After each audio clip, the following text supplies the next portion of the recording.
those of you that are on the call already with us, do you know of any other members of your teams that you're expecting? Or should we go ahead and get started? Well, I'm expecting Stan Saunders, my colleague. Okay. But he may be having technical difficulties. I don't know. Well, I can sympathize, Bill. Yeah, no one knows who it is. So.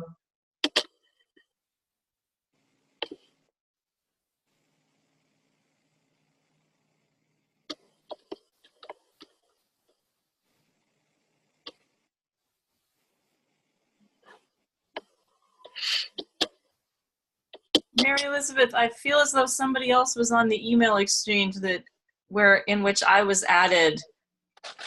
Was it Mark Davies or? Yes, but I don't know who else is going to be able to be here, so I don't know that. Well, let me just say, a few others, but I didn't hear from Mark whether he was going to participate or not. Okay. Well, let me say, Dean Moore, your school is well represented on this call, so you did a good job of getting the word out. Right now, it looks like we have with Boston University School of Theology, Dean Mary Moore, Kevin Keith, who is on staff there, Rebecca Copeland, who is one of brand new faculty members, Jen Blesh, who is a student, and Taliesin Grenfell-Lee, who is PhD alum and eco-scholar activist. Is there anyone else from BU on the call with us?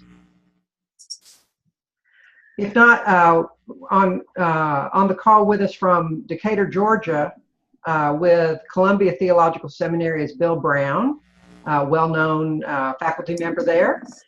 Stan Saunders is also on faculty there, and he sounds like he may be joining us in a few minutes. Is there anyone else from Columbia that's on the call with us? If not, then we'll shift to the second Presbyterian school in this cohort. The Presbyterians are representing today. Dennis Testerman is on the call with us representing Union Presbyterian. Yeah. And Dennis, are you an alum? Yeah, actually, we need to. I am not. I've got more Columbia credentials than I do Union credentials. Okay. But Nadine Ellsworth Moran is on staff with Union, and she is on the call with us. Is there anyone else from Union on the call with us? No, unfortunately, we had another conflicting meeting right now, so they weren't able to be here. Okay. Well, and like Abby said earlier, we are recording this so that you can share it with other Green Team members or refer to it yourself, just to kind of jog your memory on what we talk about during this hour. But the other exciting introduction that I'd like to make is our first international school, Universidad Biblica Latinoamericana. Carla Cole is on faculty there, and she is on the call with us today. So welcome, Carla, and welcome, Costa Rica. Thank you so much. We're very excited. And we will be doing a separate webinar with their school in Spanish to involve more of their team members. Right. So Thank we're you for that. Okay, well, Abby, let's go ahead and jump in and tell them who we are if this is the first time that you're meeting us. My name is Sarah Macias, and Abby and I serve as co-directors for the Green Seminary Initiative. I'm on this call with you from Texas, my home state. After retirement, I entered Austin Presbyterian Seminary with a calling towards care for the earth and environmental justice, and that's how I learned about Green Seminary Initiative. And that led me to Drew Theological School, which is the home base for Green Seminary Initiative, and that's where I met Abby. So Abby, you want to tell them a little bit about yourself? Yeah, so I'm a PhD student in religion and society at Drew Theological School at Drew University in Madison, New Jersey. I'm also a Presbyterian clergy person, and I split my time between Northern California and Madison, New Jersey. and really happy to travel and visit places. And so one of the things that we may mention in this webinar sometime is that our ability and delight to come visit with all of you in person. And both Sarah and I are willing to do that. And I think that's all that I need to say about myself. The other picture on the screen there that you'll recognize is Fletcher Harper. Fletcher is the executive director for Green Faith, and it is through our partnership with Green Faith that we're able to offer this certification program. Fletcher may surprise us and jump on, but he is currently in Bonn, Germany, with the climate talks. So he's doing good work there, but he's thrilled to welcome this cohort into the certification program. As we shift to the next slide, just a reminder, look at the mission there. While you're, you might want to take this opportunity, if you haven't already, to mute your volume. That will help with the sound quality since we are recording it. I'm getting a little bit of background noise. Is anybody else? Do you hear any, Abby? I don't, but. Okay. Now I don't. So you're muted. So maybe there's a correlation. I'm not sure, but I do want you to be able to speak.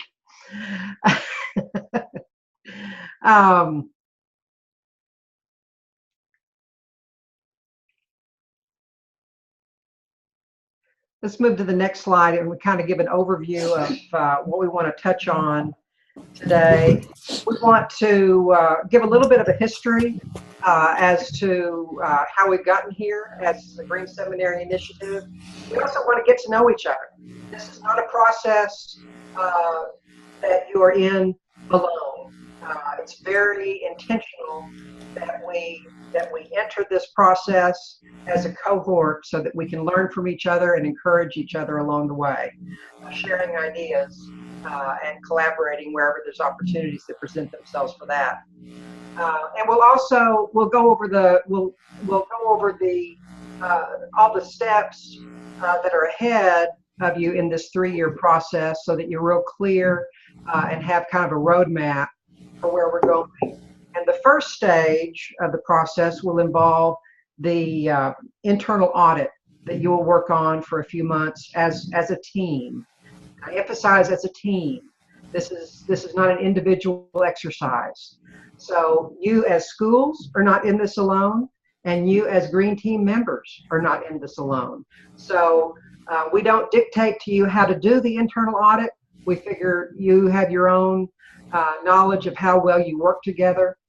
You may discover some new ways to work together, but we'll talk about what's involved with the internal audit, and then there'll be an opportunity, obviously, for just questions and answers. So first, just a little bit of a history lesson. Some of you know these two scholars, Beth Norcross and Laurel Kearns, are the co-founders for the Green Seminary Initiative.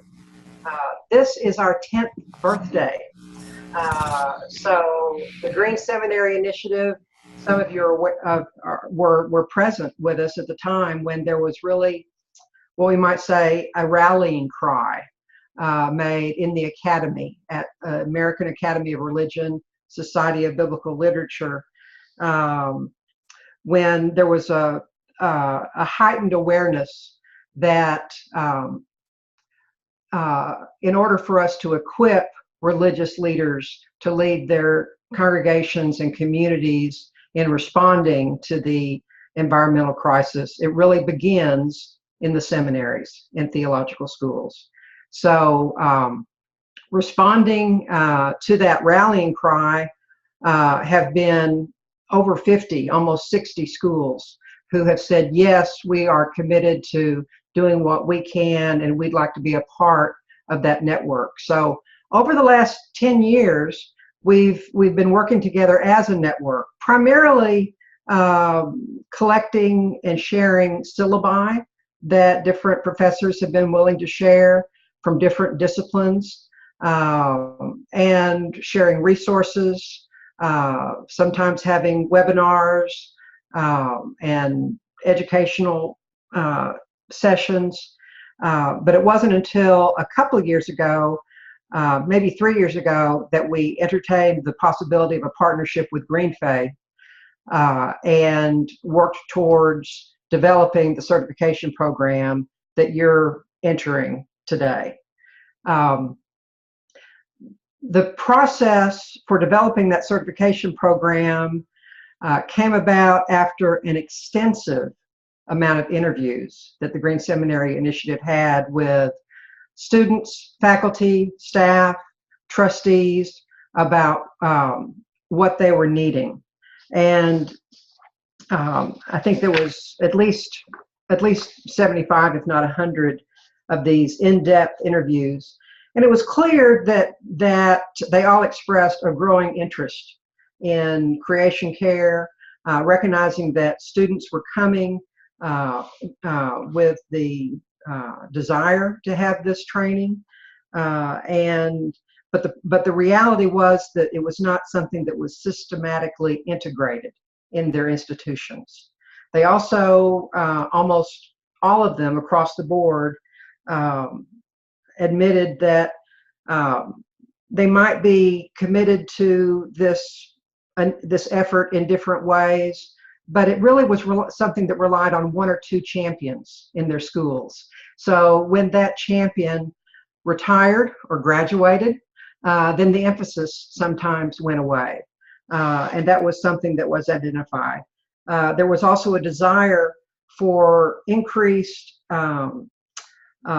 faculty development in different disciplines. So you might have an ethics program that was very strong in environmental ethics, but you really didn't have the skill set in your biblical studies or different areas. So there was a need to add this ecological ethos into all areas of curriculum and all areas of community life, through liturgy, ritual, and worship, building and grounds, what food are you eating in the dining hall, and what policies do you have in your administration.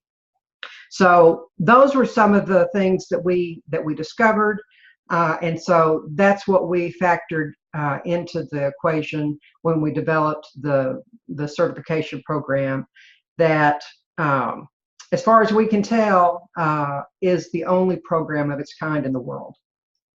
And so with this particular cohort making its first step internationally with UBL, it's very exciting. The other point that I would make is that this Green Seminary Initiative has never intended to be restricted to one particular faith tradition. So while the majority of the schools that have participated in it have been Christian, we are also making an interfaith step with this particular cohort when Hebrew College comes on board. So those are two important steps that this particular cohort that you're a part of bring to the Green Seminary Initiative, and we're excited about that.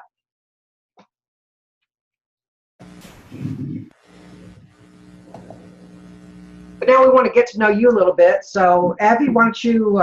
Yeah. So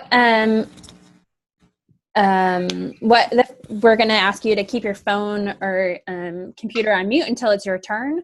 And then if you would go school by school to say who you are as a seminary, I think it'd be helpful to know where in the world you are, what tradition you come from, if there are parts of your identity around size or style that you want to share.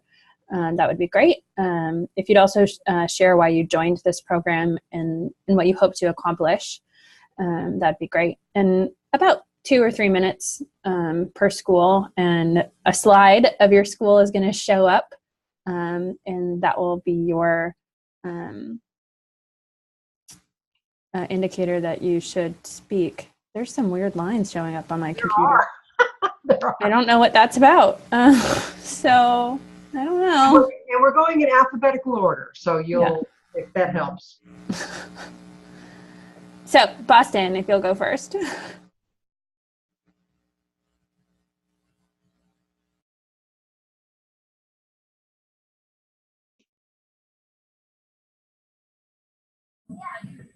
which one of us should speak? It doesn't matter. But if one of you will do the introduction for all of you, that'd be wonderful. Sure. Since I'm the one unmuted, I guess I can go ahead. Can you actually flip back to the slide before so that I can see which, the questions. Okay. So we're Boston University School of Theology. So we're a school tucked in the greater University of Boston University. And we are about, I can have others correct me, but my understanding is we're about 300 students, master's and PhD. We also have a STM degree that's not, an MDiv. We're traditionally a Methodist seminary, but there's lots of faith traditions represented at our school. Lots of mainline Protestants, but also we have a sizable Pentecostal group amongst us, and as well as Korean Methodist. So there's a pretty good variety in terms of denomination, a few students that are unaffiliated one way or another. The mission, like the slogan of our school is that we're the school of prophets. And so there's a lot of emphasis on visionary thinking, especially when it comes to social issues. So social justice is a huge component of not only our education, but community life as well. We're located just in the middle of Boston, kind of on the western edge of it, tucked in amidst lots of seminaries. So we're well connected with other seminaries in the area, Harvard Divinity School. We're close to Hebrew College as well. We're near Andover Newton, but of course that is all being shifted over. So we're in just the hub of really mainline Protestant, tradition, New England tradition. So why we joined this program? I was hired when I came in as a first-year MDiv student as a graduate assistant to Mary Elizabeth, and she and I have been working on green issues in our seminary. But I know that the history of trying to be green and sustainable and focus on ecological-minded thinking has preceded me. So I'm inheriting a line of people like Taliesin, who's on this call, of students working with Be More to bring more of an ecological consciousness to our school. And I think it's something that we're hoping to continue to push on. We just worked with one of the organizations on campus called Sustainability at BU to become a certified department. And that's been a really rewarding experience. And we thought, well, why not be connected to a network of seminaries that are also doing a very similar thing? So we're really here for the community, for the encouragement, for the vision that's coming out of this, and hoping to find ever more ways to be creative and prophetic, as we like to be.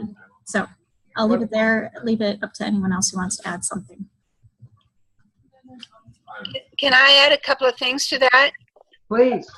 I pushed the wrong button, so I intended to step in, but I had not unmuted, and I'm actually glad Jen went first. I think she gave a great summary. I just want to add that we have a fourfold mission, and our mission includes seeking God. It includes contributing to faith communities and the future leadership of those communities, contributing to academic knowledge, and serving the world. And I think all four of those are important. So we see that as our greening work needs to do all four of those things. Not just one piece of it. I'll also say that our size is actually 360 registered students at this point, and we've become a far more diverse student body than we used to be, and a more diverse faculty, and we're very pleased about that. Let me add two quickies about why we've joined the program. You have people on this call who are new to the school, and you have Taliesin Grenfell-Lee, who was leading our work in greening the school 10 years ago. And so we've been at work on this for a very long time, but we recognize that we really need to be partnered with other schools, because we want to step it up we've been stepping it up regularly, but we want to step it up significantly, and we think we can do that a lot better in connection with the Green Seminary Initiative and all of the schools that are represented in it.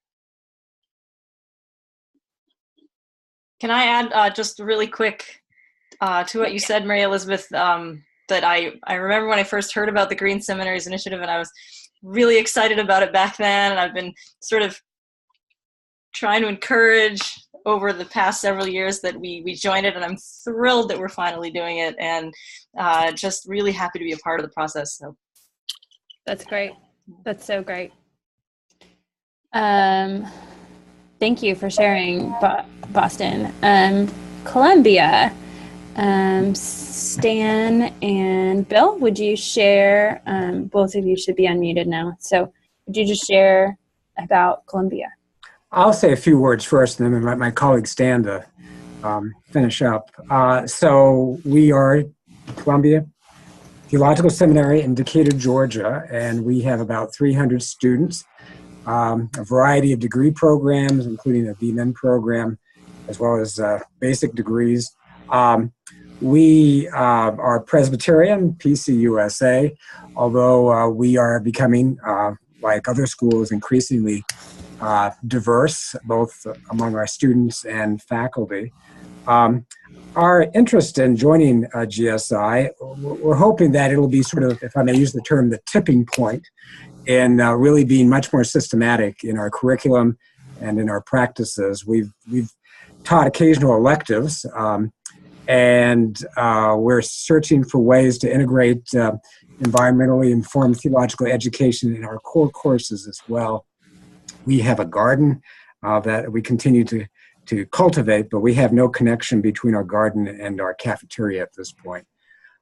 We have 2 LEED certified buildings, and we're looking in the future towards retrofitting our older buildings. So there's a lot to be done. There's some that we have done, and we're hoping that the Green Seminary Initiative, joining that, will build even more momentum to be more pervasive and more systematic when it comes to training, educating women and men for leadership positions in the church and in nonprofit agencies. Stan, what else do you want to say? Yeah, so I'll just introduce some of the other folks who are here with me, just to show you we have a large contingent actually in the room with me. So here's Michael Thompson. I'm Stan. Next to me is junior Emily Morrell, and then Jelani Traxler. Peace. And then Ann Clay Adams over there in the far corner. So we have a good group here. And actually, most everybody here has been or is now part of something called our Sustainability Commission, which I think is basically what you might call a green team. We've been meeting as a group from various constituencies across the campus, both curriculum, faculty, students, staff, building and grounds. The business manager is the chair of the whole thing for about 3 years now, and we think we're building some momentum. And so we're really excited about the possibility of both expanding on what we've already been doing, learning from other schools, also being able to share what we've learned from things like building 2 LEED certified buildings, and from our garden, and just having the chance to be creative with other folks. That's great. Thank you. Welcome, Columbia. Thank you. Thank you, Stan. Thank you, Bill. Hebrew College is potentially going to join us. They're in the process of applying, and so when they join us. Good afternoon, folks. Are you here? My name is Soren Hetzler. I'm the Associate Director of Hebrew College's Miller Center for Interreligious Learning and Leadership. I'm sorry I joined your call late. I'm also in transit, so I'm joining you by phone and cannot see any of what you're talking about. But glad to join the conversation. I'm actually a United Methodist pastor serving at a center that is devoted to interreligious engagement for Hebrew College. Hebrew College is about a 100-year-old institution that has primarily been, in many ways, a community organization. Most of its alumni are actually folks who took Hebrew classes as high school students or middle schoolers over the last several generations. There are four small graduate schools, two of which are preparing clergy, the rabbinical school and the cantorial program. Together, they have about 120 students that are on campus. The two other graduate programs in Jewish studies and Jewish education are largely online.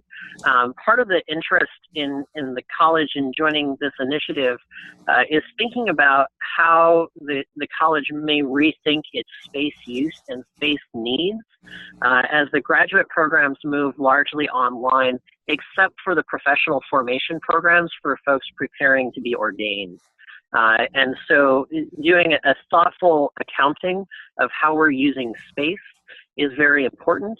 And it also, the intersection point of working with other seminaries interreligiously, it falls under the broad purview of the work of the Miller Center, which helps with the outreach of the school, which is itself pluralistic in its scope. So there is no single Jewish tradition represented at the school.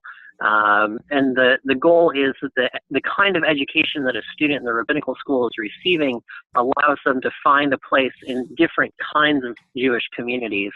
Part of that formation work is also learning to work across religious divides. And so much of that work is around justice issues, one of them being care for the world. And that is part of our interest in being part of this as well. So delighted to join the call this afternoon, and thank you for the invitation. We're so glad that you could join us. Say your name again. My first name is Soren, S-O-R-E-N. Great. I'm named after Kierkegaard. That's great. It's so nice to meet you, Soren. I'm Abby Mohop, one of the co-directors, and I'm looking forward to working with you. I look forward to connecting with you after the webinar as well. Thank you so much. That's great. Great. And then, Dennis, will you tell us about Union Presbyterian Seminary? Dennis or Nadine? Oh, yes. I think Nadine's much better suited to do that. All right, Nadine. All right. So Union Presbyterian Seminary Charlotte is a smaller sort of microcosm of the residential seminary, which is located in Richmond, Virginia. We primarily serve second, even third career people who have been called to ministry. So we are a weekend program. So our students are generally here mostly on Saturdays, and during the week it's the faculty and staff. We're here. So we're a little bit different from our residential model, and we've been in existence for about 15 years. We've only been on our freestanding campus for the last 5 years. So we're very excited about that. We were renting space from one of the universities here in Charlotte, and their need for space meant that we needed to relocate, but it's been a wonderful experience for us to be able to have property that we can now do something with. And so that's part of what we're interested in as far as the Green Seminary, because before we couldn't. We had no control over the property, that we were just renters, and now we are able to engage with the surrounding area, which has some natural areas that are buffer zones around the seminary. We also share the campus with a large Presbyterian church. The seminary itself is PCUSA, but like so many others, we have a large variety of students from other denominations who are also taking courses here. We currently do Master of Divinity and Christian Education are the main degrees, and hopefully we'll be adding to those in the future. Two of our professors have been particularly interested in Green Initiative projects. One of them is hoping that we will be able to sort of retrofit the seminary with solar panels to offset the expense that we have and use solar energy.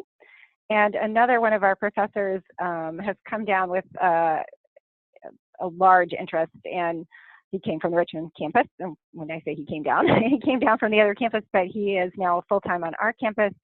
and is very interested in ecology and ethics. So we're excited that that's going to be part of our curriculum and something that we haven't had before. We're relatively new to the Green Seminary. We just joined a few months ago. So we're kind of still figuring out, what we can do and what we are going to be able to do. But we're hoping to learn from some of the other seminaries who might be further along and see what they're doing and how we might be able to incorporate some of that into our community life here at the seminary.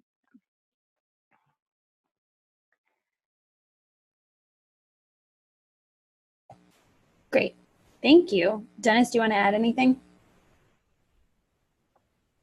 I'm good. Okay. Okay. I apologize. I'm going to have to drop out of the call. We had a lot of things, multi-level scheduling today. So I will make sure that the rest of my colleagues watch the recording of the video. And great to meet all of you. Great. Thank you, Nadine. Glad you could be with us. Universidad Bíblica Latinoamericana is the next school, and there are a couple of students who are on but can't hear us. So while Carla does an introduction, I'm going to see if there's anything I can do on the back end that can help them hear us. But I also might just begin translating in the chat box. So we'll see how this goes. It's all you, Carla. Make sure you come off of mute.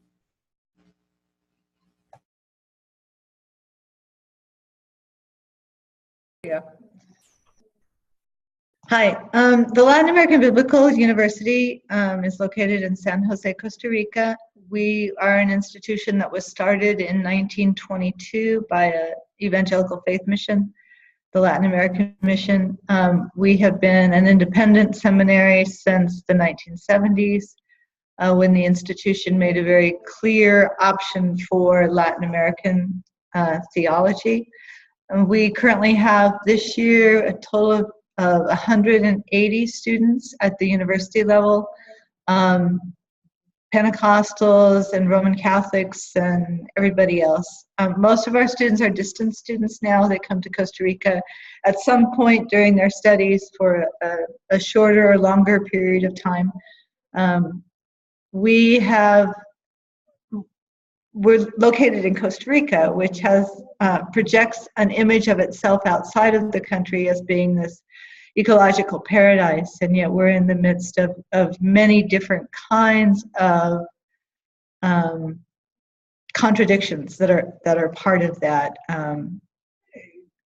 Lovely national parks that are very understaffed, an agricultural model that's based on monocultivo that where in the pineapple fields here in Costa Rica, they use more pesticides per pound of food produced than anywhere else in the world. So that's part of what we are dealing with here.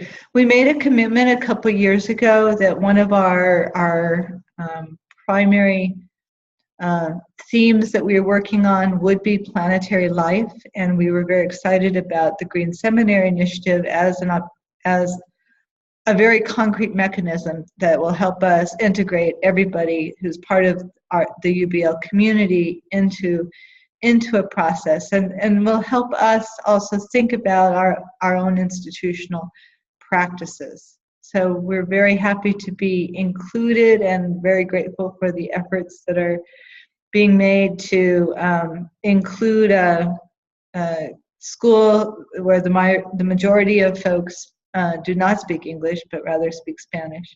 So we're very excited. And I'm really glad the students managed to connect. We are looking forward to having the webinar in Spanish when the documents have been translated. So thank you very much for letting us be a part of this. Thank you, Carla.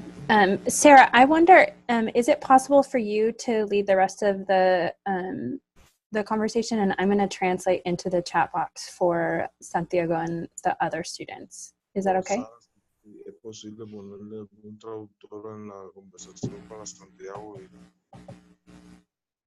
Santiago, ¿está bien para yo traducir por ti?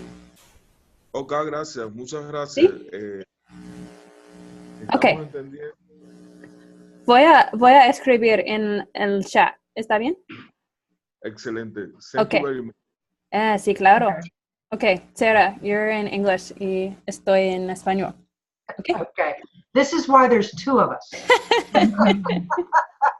And Carla's going to laugh at my Spanish in the chat box. It's fine. Okay. Well, thanks to everyone for those great introductions. You know, I was just kind of sitting here thinking, every once in a while, there's these times in life when you feel like you might just be part of something really important and really exciting. And that's how I feel just in these few minutes that we've had together, getting to know each other for this particular cohort. I mean, the certification program is fabulous, the only thing like it in the world. But this cohort, there is no other cohort like this. Not that we have that many of them.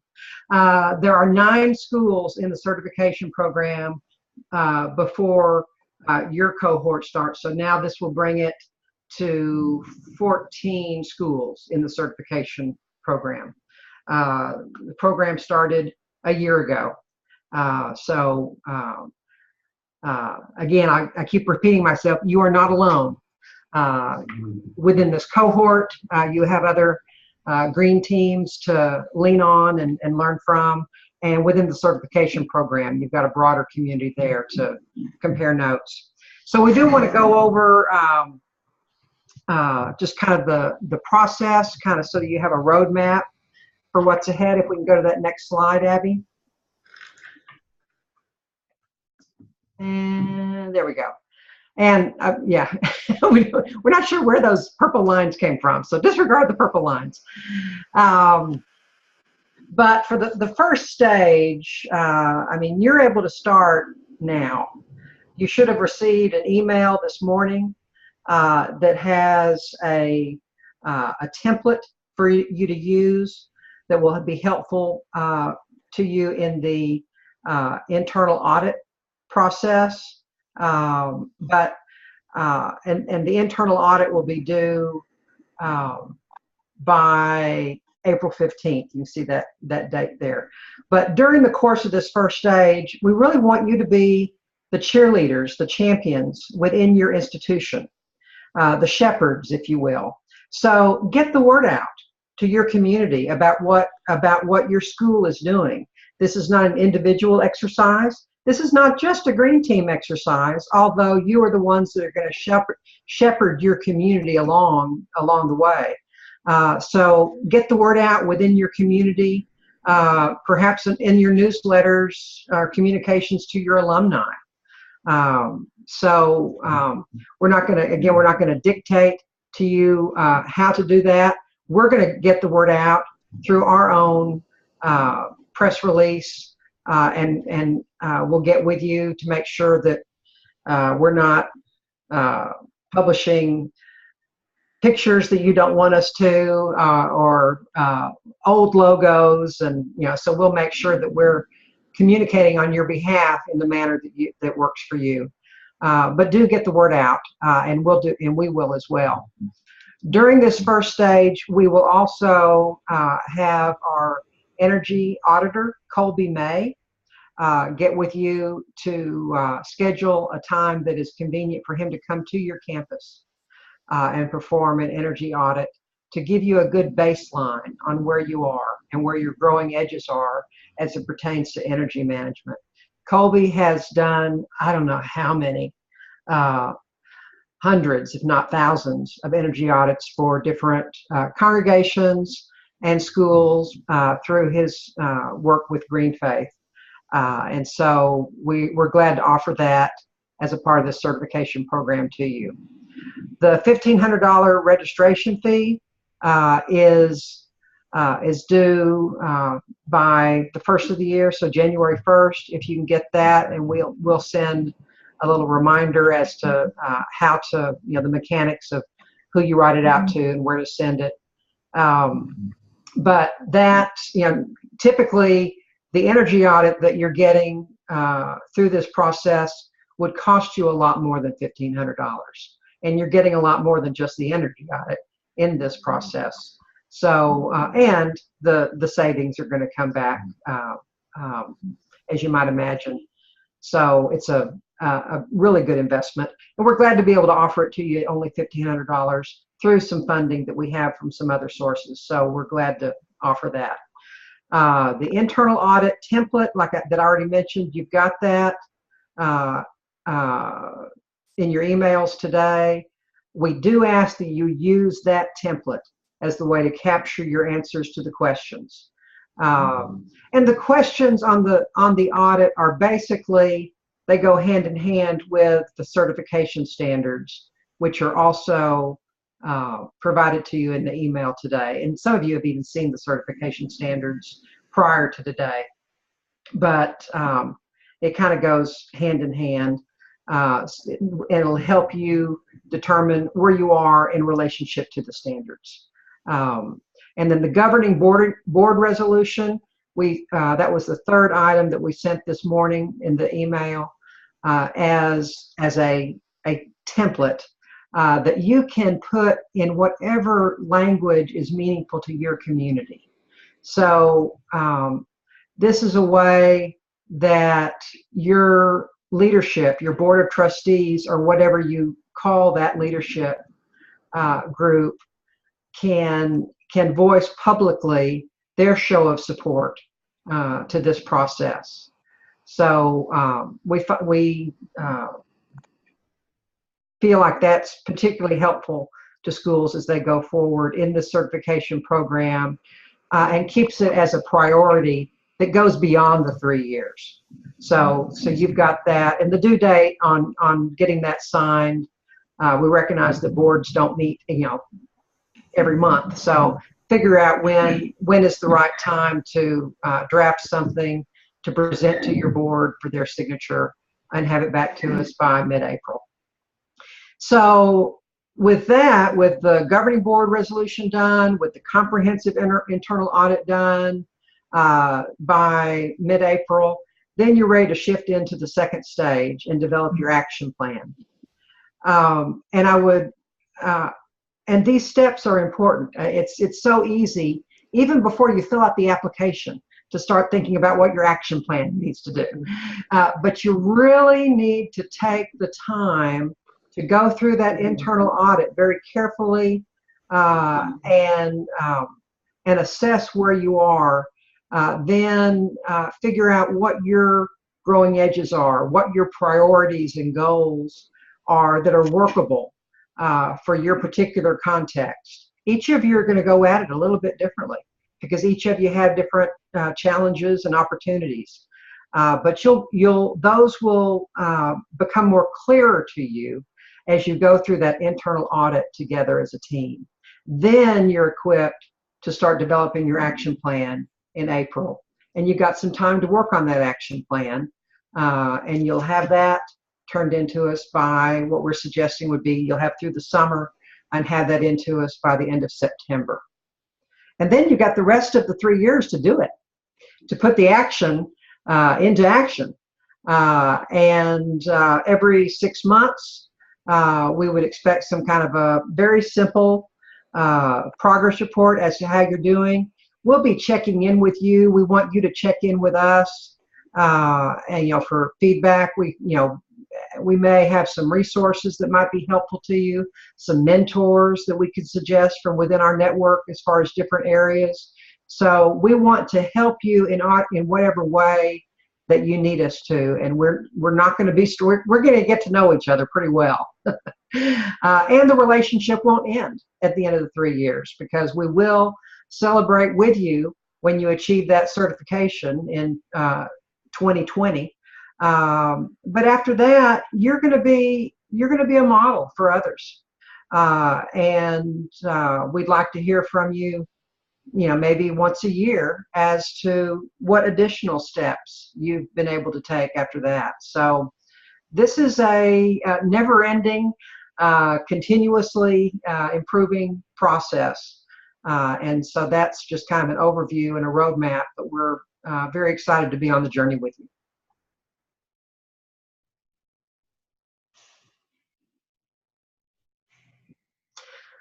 The internal audit that you'll be able to start right away.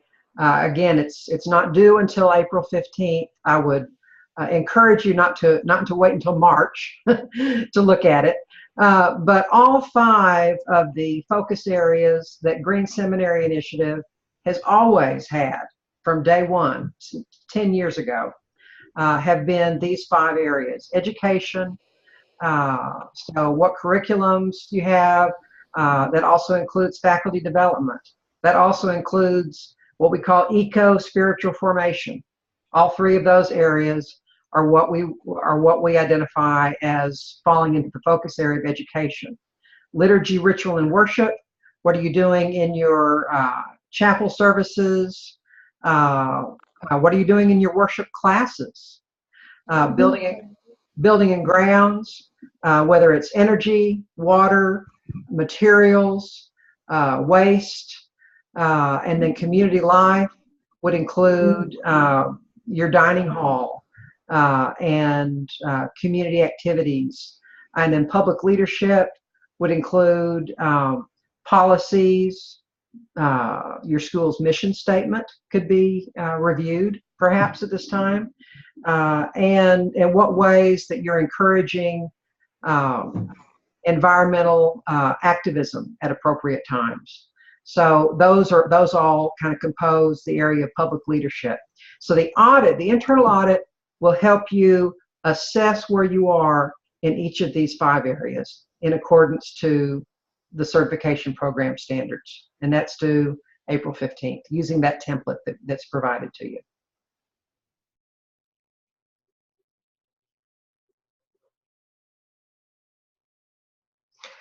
Like I said already, the standards and the audit go hand in hand. They really are in conversation with each other.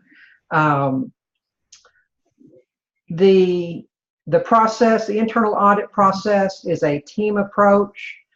Each member of your team is going to find a way to participate in that and figure out within your team what's the best way for you to interview, get in contact with other faculty members and staff members in order to help answer the questions that you need to have answered in the audit. And you may want to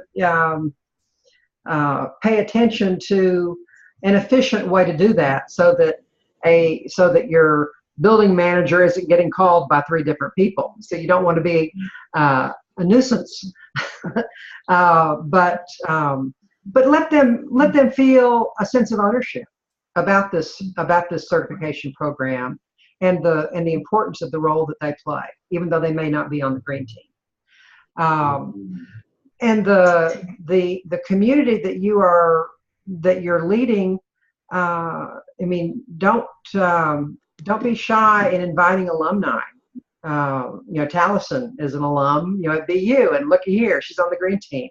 We have other green teams that have a trustee on their green team. So think beyond just the footprint of your campus. Your community actually is larger than that.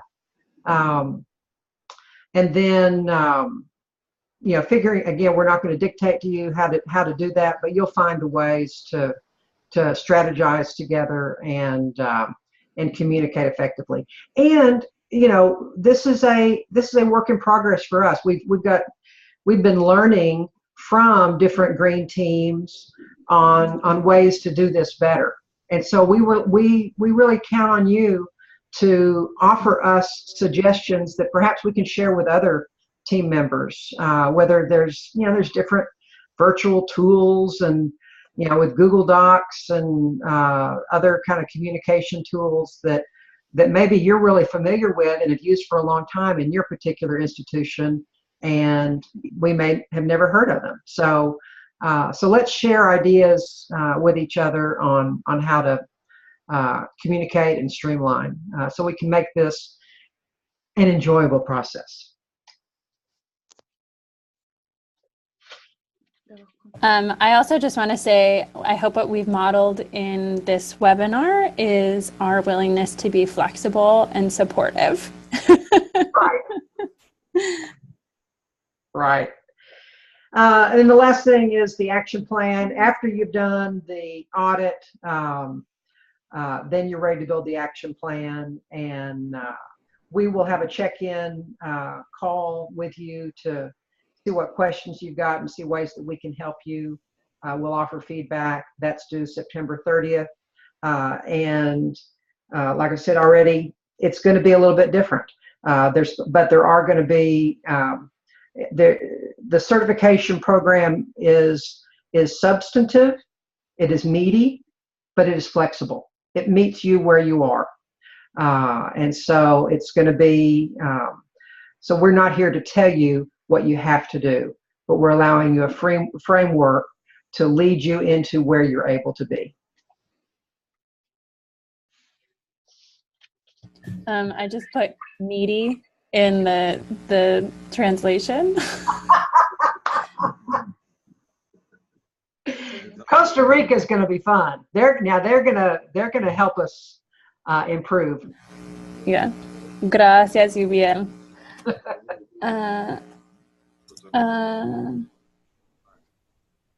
This is where we are, yeah? Yeah. Okay. So these are our 5 focus areas, and Abby, if you want me just to kind of go through the next steps real quickly, we can just move right along so that we can, we've got about 5 more minutes. So just a recap of some deadlines. January 1st, tuition fee of $1,500. Certainly you can do that before then. I will brag on Union Seminary, who has already submitted their $1,500 payment. So thank you, Union. April 15th, internal audit, governing board resolution, and September 30th will be the action plan. The key in all this process is relationships and communication. And so we want to provide as many opportunities as we can to keep the conversations going. We have a Facebook group that's a closed group, so the only ones that can see what is posted in that group is other Green Team members from other schools. And if you are already, any of you that are already Facebook friends of Abby or I, we can invite you. I think Dean Moore, I think I've already added you because you were a Facebook friend of mine, but it's, we want to get the name of that group out. I'm trying to think the name of it. Anyway, we'll email that to you so that you can request opportunity to join that group. Setting up video conferences like this, we can do this whenever we need to. We do have an opportunity later this month for those of you that will be attending American Academy of Religion, Society of Biblical Literature in Boston, November 17th to 20th. We will be there. And Monday morning of that conference, we will have a Green Seminary Initiative hour for other Green Team members to meet each other and compare notes, and people that are just curious about Green Seminary Initiative, for them to gather at the table and hear what we're doing and talk together about what we dream that we might be doing. And then Bill and Stan, I'll give a plug for the conference that we're going to have on your campus in March. We just had a Midwest Regional Symposium at Methodist Theological School in Ohio through some funding that we received from the Luce Foundation, and we'll have another regional symposium in March at Columbia, and we're hoping to be able to invite each of you to send 1 or 2 representatives of your Green Teams to that gathering. So you might want to put that as a placeholder. That's been a whole lot. So now's your opportunity for questions or additional comments.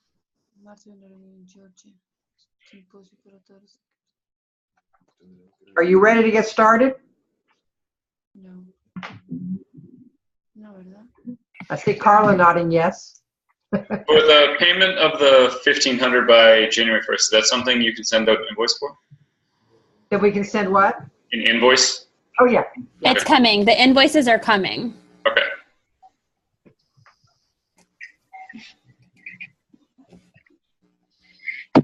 Any other questions? Just a technical matter. I was trying to download the templates earlier today to, sorry, not to download them, to actually print them off in hard copy. But I was having trouble with all but the first one. Is there some way you can release those to us or make that a little bit more accessible? Are you able to open it or Yeah, not? I'm able to open it, just not print it for some reason, except the first one. Let's talk about that offline, because Okay. that might be Yep, that's fine. Thank you. not because it's a bad question. I think I'm just going to have to walk you through Yeah. Google Docs. Yeah. Which is fine. Yeah, thanks for mentioning that, Stan. It's literally my favorite thing to walk people through technology. So That's why there are two of us. Can I ask a quick question? Yes, please. So I don't know if it's easy to answer this because every site is so different, but like, what would you say is the biggest challenge that groups have encountered in trying to go through this process? You know, I guess the biggest challenge is that there's a lot of schools that are in flux. I mean, we've had schools in our certification program that are in the process of selling their campuses. I mean, major transitions. This probably, and that's, so sometimes our role has been pastoral, just to kind of say, you know, it's okay. And we're committed to working with you, even when things change. So that's been one challenge, that sometimes you just don't anticipate and things change that you weren't expecting. Anything else, Abby, that comes to mind? no.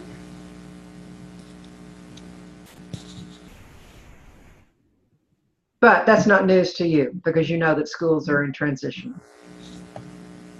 So it sounds like it's been pretty straightforward for these schools to go ahead and do this without too many big challenges. Yeah. Oh, I will say that another challenge has been to stay on the timeline. And so we have sought to find a balance between flexibility and sticking to the deadlines, because we think sticking to deadlines can be very helpful, particularly when there's lots of other things on your plate. Good point. Well, we want to be respectful of your time. Abby and I are here for you. So we're grateful to your time today. Here's our email address. If you don't already have it, we're going to stay in contact with you. We hope that you can stay in contact with us as well. We want to get you involved in that Facebook group. And I hope to see some of you in Boston later this month. We'll share this recording with you so that you can refer back to it and share it with the rest of your team. Thank you, everyone. Thank you. Bye-bye.